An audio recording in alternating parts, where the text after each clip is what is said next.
Well, I always, as a child, wanted to be an animator. I just found it fascinating that you could take an inanimate object and give it character like that.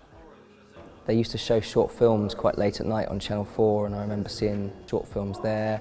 There's a film called Fred, it's a short film by Misha Klein. I don't think I can not put Wallace and Gromit the Wrong Trousers down. I mean, for me, that's something that I've got a lot of nostalgia for. It was those films really that made me realise that, okay, there are people that work on these. Yeah, it made me really want to sort of be involved.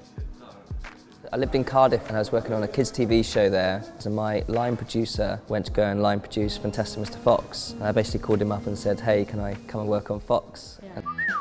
What's this thing you do, the whistle with the clicking sound? That's my trademark.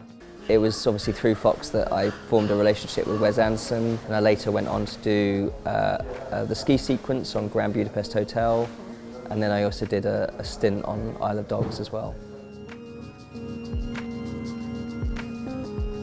There are more and more stop motion films than ever before. I'm not sure if it's like a nostalgia thing or whether the whole computer animation thing happened and then suddenly people were hankering after stop motion. I have found even in sort of the advertising world, people want that kind of look as well to certain things. I mean, one of the ones that I'll always sort of hold very highly was the BBC Christmas ad. It was a real kind of opportunity to show off as an animator as well. It was heavily choreographed, so we had some really great reference footage. Computer animation, it's always been a bit of a cheat for me, whereas stop frame, you're coming up with like almost illusions.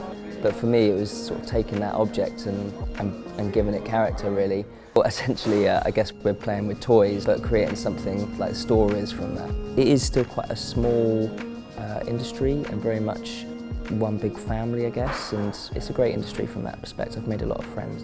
And the more stop motion animation that gets made, the more people are watching it and the more there is a demand for it. It's quite a strange experience because sometimes it can be like extremely stressful if it's not going right, but when it is going right, you generally feel like you're just trying to eke out this performance, I guess, which I find quite relaxing.